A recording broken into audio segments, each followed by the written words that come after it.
Dokter Fari nanti yang bakal penyuluhan, terus juga ada Asep sebagai administrasi di sini, saya sendiri Vega sebagai ahli gizi di Puskesmas Sunan Haji. Kita juga bawa tim ada kesehatan kulitnya, sama ada promosi kesehatan juga, sama ada surveillance-nya yang lagi pengecekan di sana. Sebelumnya di sini udah pada kesehatan gratis belum? Udah pernah belum? Ada yang udah ya sebagian waktu bulan 2 bulan kemarin ya yang dimintai KTP ya? Ya betul sekali. Nah sebelum itu kita di sini tuh mau mengadakan gebrai.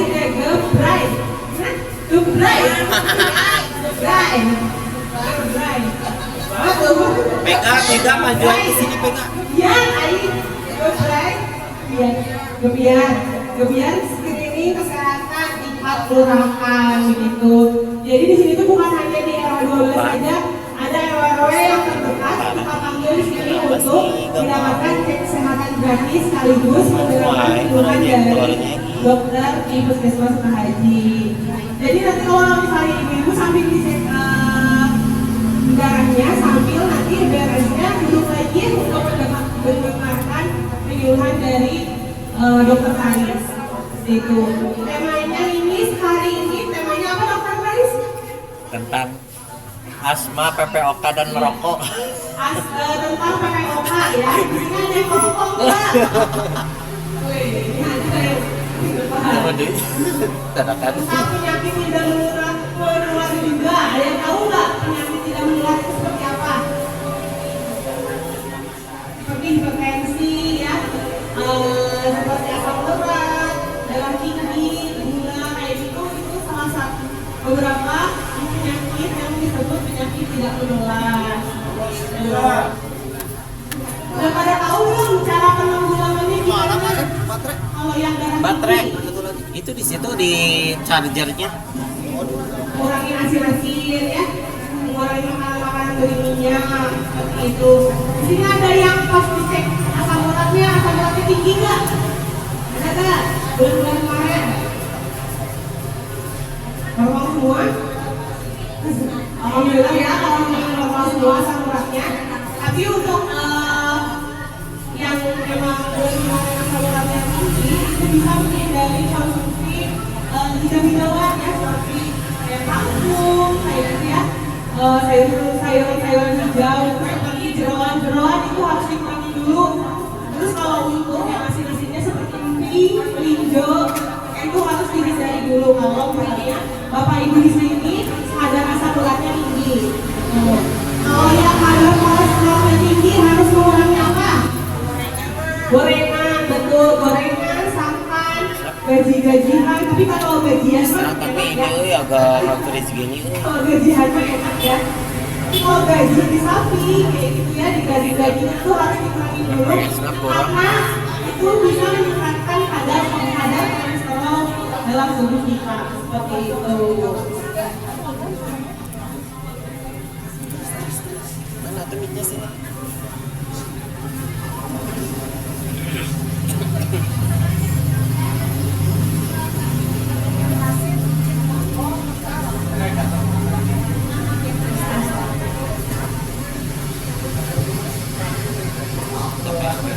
Terlalu di sini nggak? Makanya kalau usaha pencet Mau. Oke.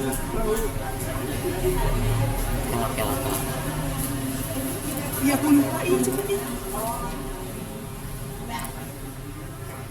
Apa ya kalau buat ini ya?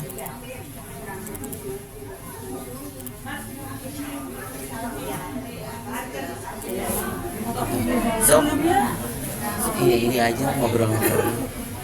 Dok, ini kameranya ada 3-nya doknya. 1, 2, 3. Ini udah di record sih, tinggal dioper-oper aja. Kedepanan di sini. Jadi aku pindah ke sini. Ini udah di record, gak apa-apa.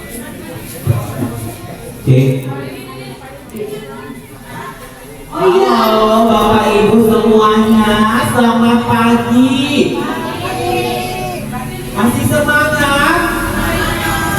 Masih semangat ini? Mana suaranya?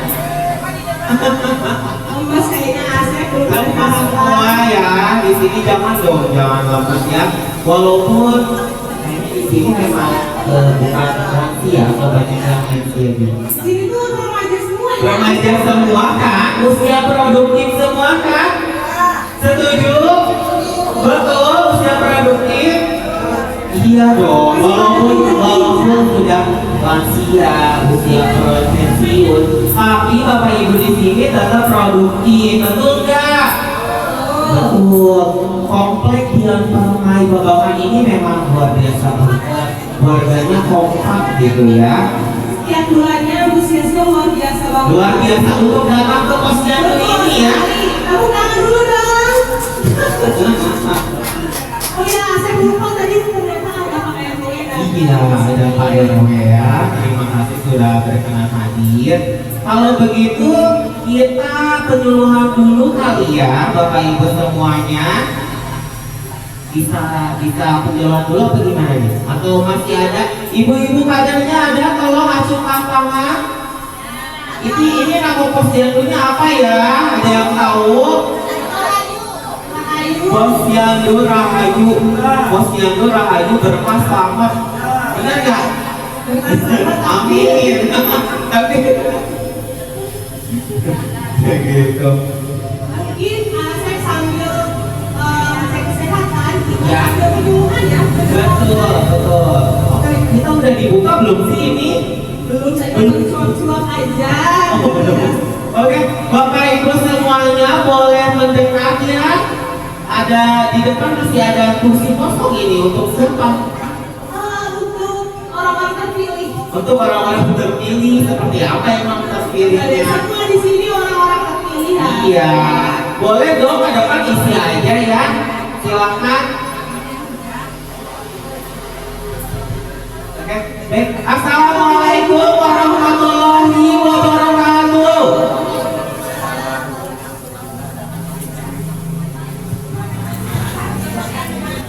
Selamat pagi Bapak Ibu semuanya. Oke, kami ucapkan selamat datang di Posyandu Rahayu, Kelurahan Babakan RW 12 ya. Dan yang kami hormati juga ada Bapak RW Kelurahan Babakan. Bapak RW 12 ada hadir. Oh, di belakang. Di belakang ya, sedang mengawasi berarti ya, jemput. Bukan jemput. Oke, alhamdulillahirobbilalamin wabina nasta'inu ala umuri dunya waddin. Puji syukur kehadiran Allah Subhanahu wa taala atas rahmatnya kita bersama bisa hadir pada kesempatan hari ini. Salawat serta salam mari kita panjatkan kehadiran Nabi Muhammad SAW.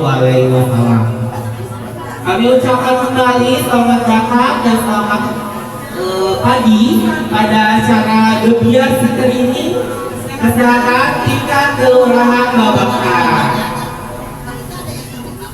Nah, Bapak Ibu semuanya, alangkah baiknya sebelum acara penyuluhan kita mulai, kita mendengarkan sambutan terlebih dahulu ya dari Bapak RW 12 Kelurahan Babakan yang akan menyambut dan menyapa Bapak Ibu semua pada acara hari ini. Kepada Bapak RW 12 Babakan, disilakan.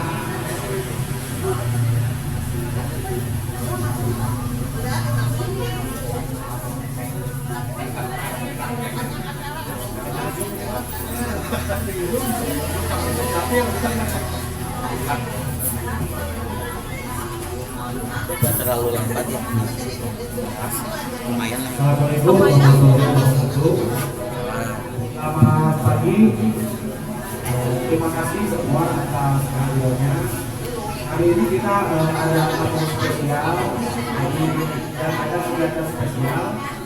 Hari ini ada kegiatan Gebiar Screening Kesehatan di tingkat Kelurahan Babakan.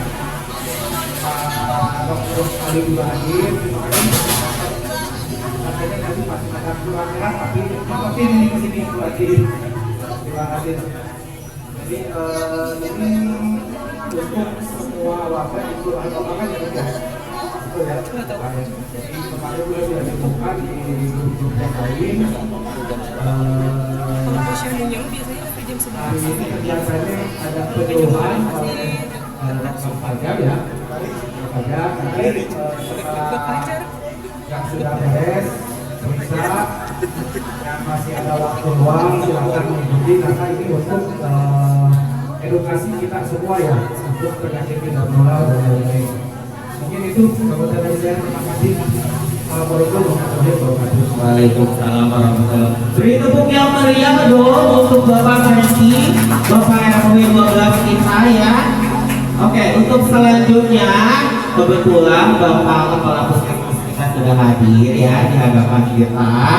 Untuk itu kita persilakan aja langsung ya untuk yang akan menyapa Bapak Ibu semua ya pada hari ini kepada Bapak Dr. Gigi Muhammad Ali Motoradi, silakan.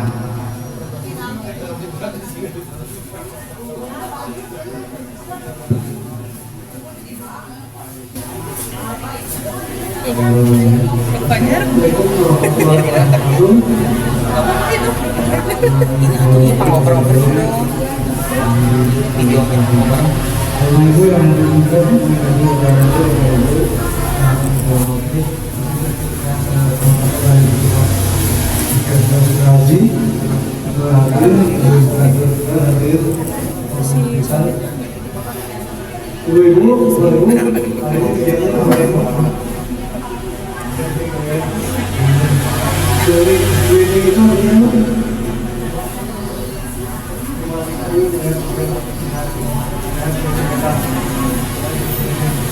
sebenarnya kita ada beberapa pasien lagi yang kita lihat di sini kan sebenarnya beberapa jangan sampai saya sendiri ngalamin saya dengan melalui ini kita turun maka berpengaruh pada kesehatan.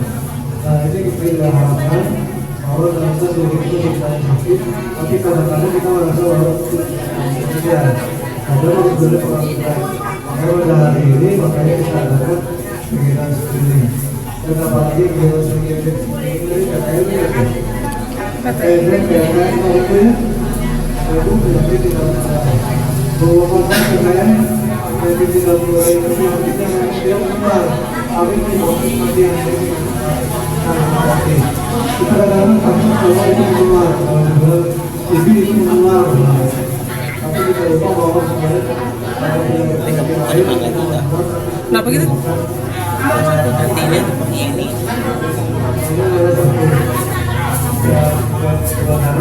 Udah di sini dulu aja. Udah kan? Nanti ngomong lagi Ji. Udah tadi.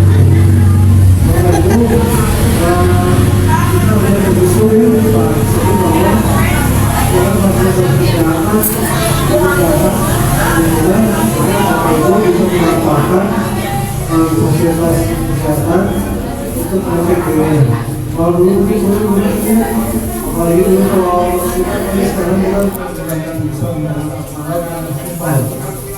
Kalau dulu kita susah itu menggunakan, tapi sekarang dengan teknologi maka gampang. Fungsinya apa Ibu? Diharapkan apa Ibu punya pengalaman dan kesadaran terhadap dirinya bahwa supaya diri saya menggunakan ini sehat atau tidak sehat itu yang penting. Kemudian ada kemauan dari Bapak Ibu untuk melakukan perbaikan terhadap diri sendiri. Jadi kalau sudah tahu bahwa perbaikan yang tidak sehat, diharapkan bahwa akan melakukan pemeriksaan kepada yang sendiri lanjutan. Jadi tidak hanya satu saja, tapi ini semua akibatnya. Dari sini ada screening untuk sesuatu diharapkan sampai itu bisa lebih puskesmas. Puskesmas ini maksudnya karena fasilitas gratis. Yang lebih gratis sekarang bisa fasilitas di puskesmas juga dan BPJS gratis. Jadi sebenarnya diharapkan bahwa dengan screening ini untuk tahu bahwa yang mau nanti akan dijelaskan oleh Aris ya. Aris Pas siapa?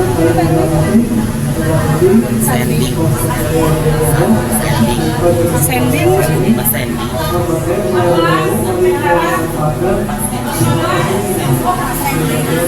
Sending. Sending. Waalaikumsalam warahmatullahi wabarakatuh. Sandy. Boleh tepuk tangan yang meriah dong untuk kepala puskesmas kita ya, puskesmas Sukahaji. Nah, Bapak Ibu semuanya, sedikit informasi yang perlu diketahui bahwasanya kegiatan ini merupakan kegiatan yang diusulkan oleh kewilayahan ya. Dalam hal ini kewilayahan Kelurahan Babakan. Kegiatan ini diusulkan dalam acara Musrembang Kelurahan Babakan ya. Bapak Ibu tahu Musrembang apa? Musyawarah Perencanaan Pembangunan ya. Untuk diadakan kegiatan screening kesehatan tingkat kelurahan. Dan kegiatan ini merupakan bagian dari kegiatan pengelolaan pelayanan kesehatan pada usia produktif seperti itu ya Bapak Ibu semuanya. Nah, diusulkan oleh kewilayahan oleh Kelurahan Babakan, kemudian ditunjuklah UPTD Puskesmas Sukahaji sebagai penyelenggara untuk mengadakan kegiatan bagian screening kesehatan tingkat kelurahan ini. Nah, kegiatan screening kesehatan ini sangat penting sekali ya Bapak Ibu semuanya, karena ini merupakan kepedulian kita dari puskesmas untuk melaksanakan deteksi dini faktor risiko penyakit tidak menular. Penyakit tidak menular itu banyak sekali ya Bapak Ibu semuanya, meliputi PPOK. Tahu PPOK apa? Penyakit kronis obstruktif paru ya, penyakit paru obstruktif. Ada juga hipertensi, diabetes dan lain sebagainya. Ini merupakan upaya kita dari Puskesmas Sukahaji dalam deteksi dini untuk menyehatkan warga-warga semua yang ada di komplek Dian Permai ini. Oke, tepuk tangan yang meriah untuk kita semua dong.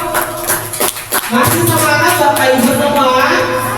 Masih semangat ya? Kita akan mengadakan penyuluhan terlebih dahulu ya sebelum melaksanakan screeningnya.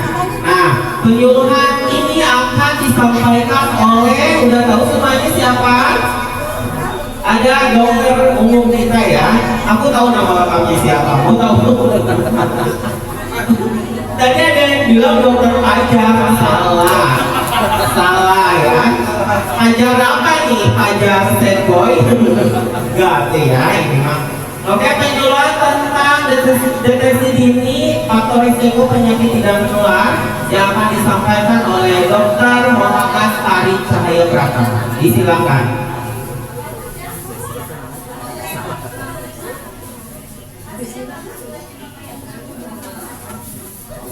Selamat pagi semuanya Bapak Ibu. Perkenalkan, nama saya Dr. Muhammad Tari. Kemudian yang terhormat Sandy sebagai ketua tugas ya.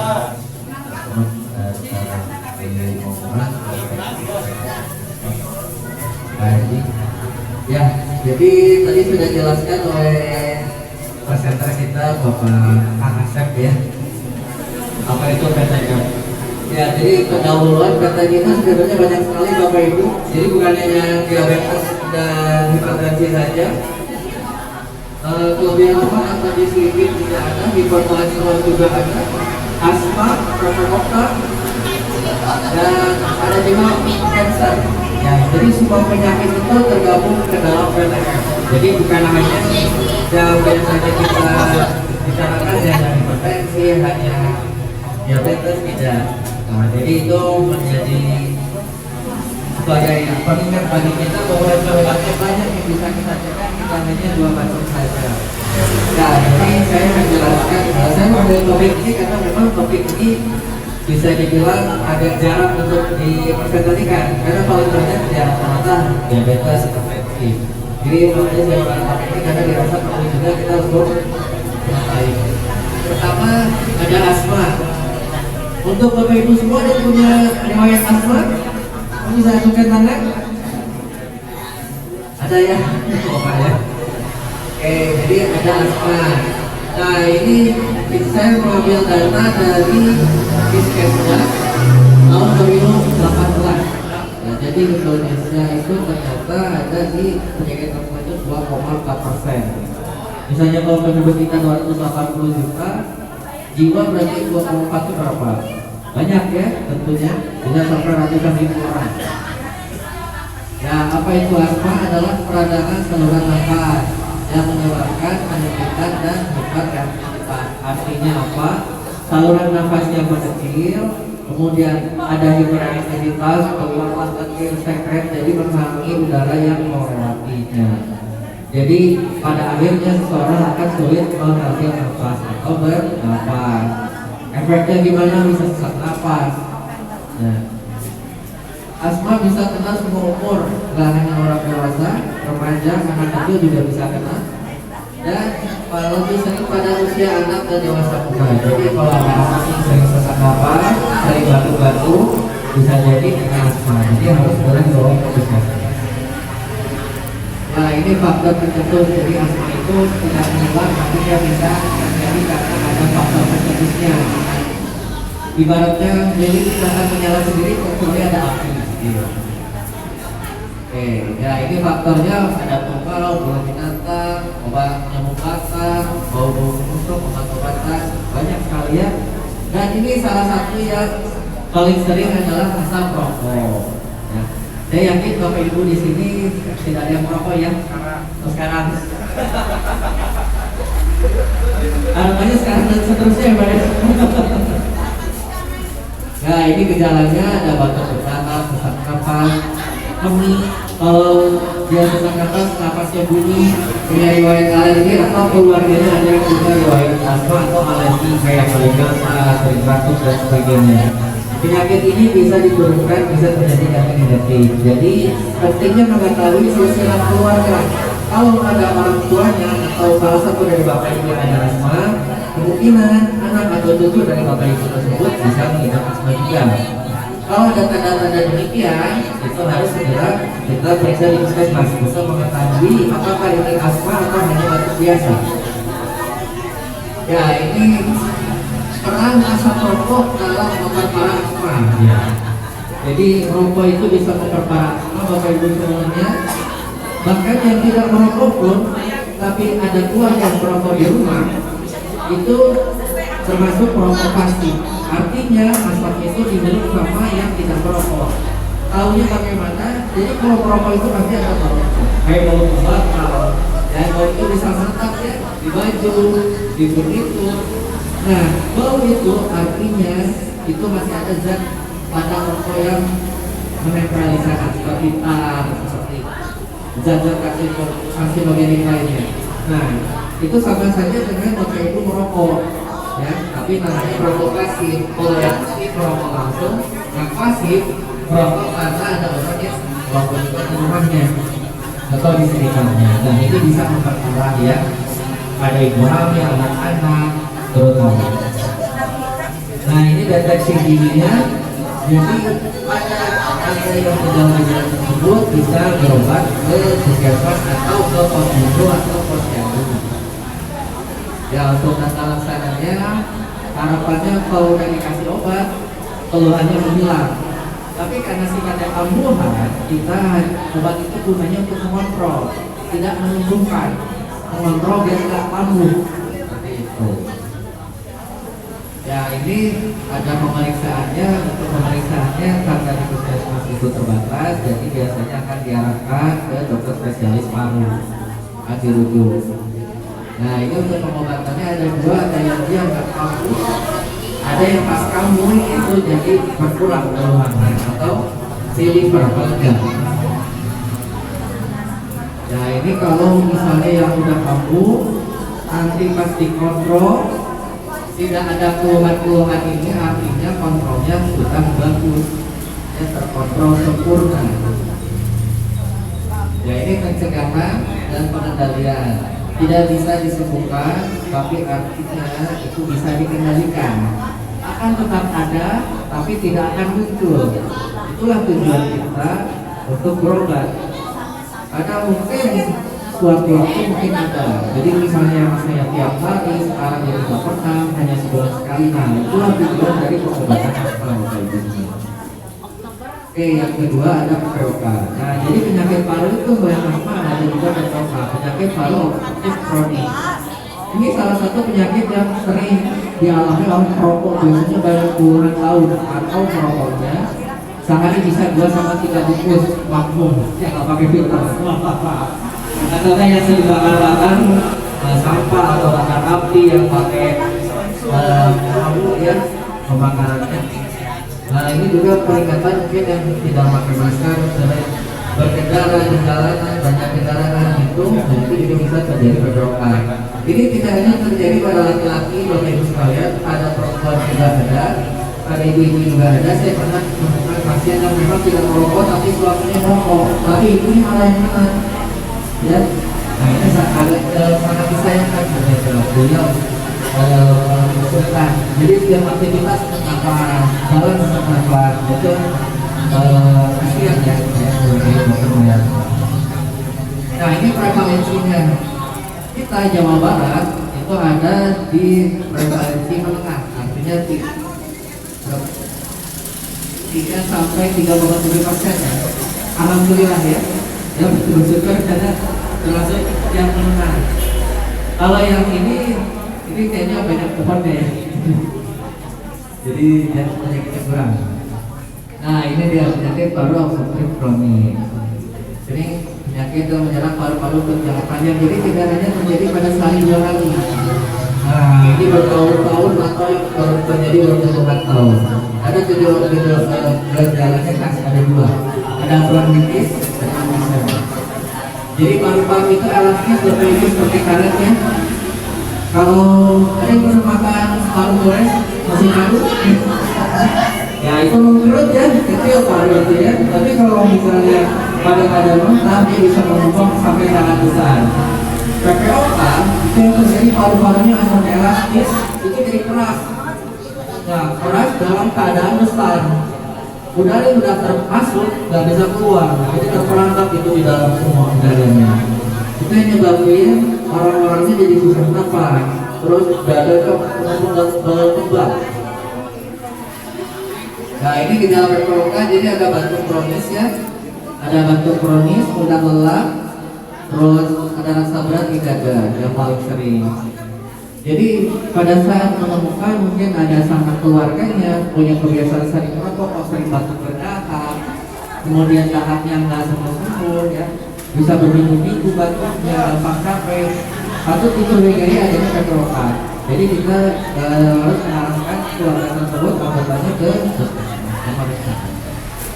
Ada faktor resikonya yaitu paparan polusi udara yang tadi saya bilang, debu jalanan, asap kendaraan bermotor. Nah ini yang paling sering ya. Ada juga faktor keturunan. Jadi saya bilang dia bisa diturunkan. Jadi harus menjaga produk dari sekarang. Usia di atas 40 tahun. Dan yang paling besar adalah faktor resiko merokok. Faktor resiko ini kita bisa rubah. Yang merokok dan mempengaruhi polusi udara. Jadi yang suka bakar-bakaran, kalau bisa kan bakaran diganti alternatif ya untuk pembuangan sampahnya. Kalau memang tidak ada pilihan lagi ya misalkan bakarnya malam, jadi biar orang-orang tidak menghirup ya. Ya ini deteksi dini untuk PPOK. Jadi kita akan melakukan wawancara terlebih dahulu dan kunjungan ke puskesmas atau bisa juga dalam pemeriksaan CKS seperti sekarang. Kalau deteksinya ini menggunakan ada alat khusus namanya spirometri dan ini ada di dokter spesialis paru. Jadi bila Bapak Ibu ada hasil wawancara dengan PPOK itu akan kami rujuk ke dokter spesialis paru. Data laksananya adalah untuk mengurangi gejala dan mengurangi resiko. Karena sifat ini progresif Bapak Ibu. Kalau udah mulai kerusakan dia tidak bisa kembali normal, tapi dia bisa makin rusak. Nah itu yang harus dijauhkan agar mencegah kekambuhan. Karena kalau dia makin kambuh, makin rusak, makin sulit untuk bernafasnya.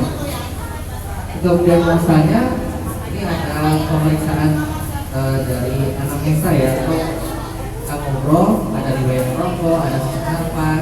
Untuk pemeriksaan fisik ini di dokter biasanya normal, tapi kalau udah yang parah itu dia bisa ada gejala-gejala tertentu seperti dari kabur atau dari punya bengkok-bengkok ya, suara nafas normal jadi susah nafas dan sebagainya. Nah ini gejalanya ya, tadi sudah saya jelaskan. Nah ini alatnya spirometri, itu alat yang digunakan untuk mengecek PPOK. Nah ini hasil spirometrinya. Kalau ininya tinggi orang normal, kalau PPOK sudah dia tidak bisa mengeluarkan udara. Ya, jadi untuk yang kasus ini ada asma juga karena sama-sama sesak ya, Bapak Ibu semua. Nah ini dia, ini upaya berhenti merokok. Ya, mungkin bagi dari Bapak Ibu ada yang merokok atau punya kerabat keluarga yang merokok. Nah ini ada masalah dan keluar. Jadi sebenarnya di antara laki-laki dan perempuan itu sebenarnya laki-laki yang lebih baik sama ya, sama-sama pengen berhenti merokok sebenarnya. Cuma untuk keberhasilan itu laki-laki lebih besar ya, makanya dari berangkot tapi tidak beda jauh sebenarnya. Nah jadi algoritma ya ini jenis layanan, jadi di puskesmas juga ada layanan untuk berhenti merokok ya. Jadi layanan ini akan berupa konseling bagi Bapak Ibu atau Bapak Ibu yang punya saudara yang berhenti merokok maka ke puskesmas.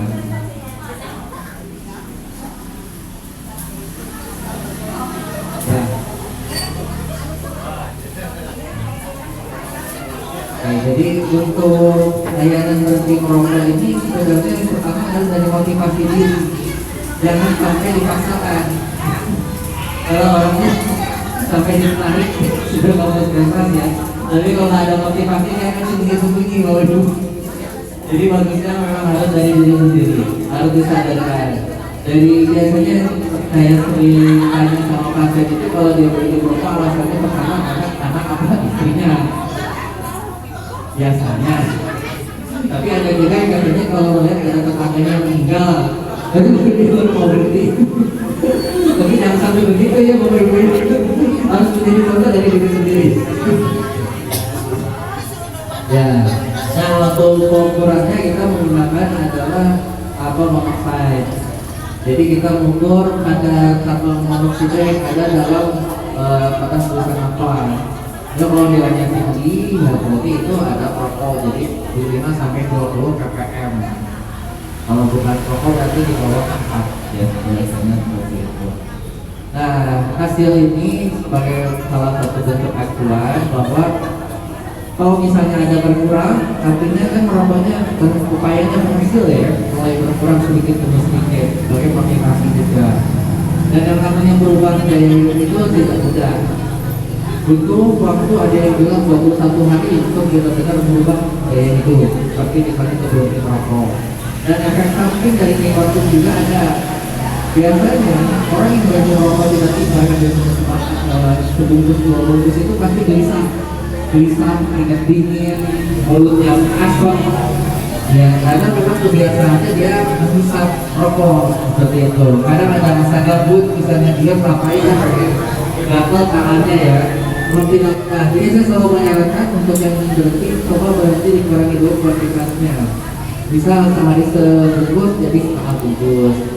Misalnya lakukan jangan apa-apa, tambah sebatang.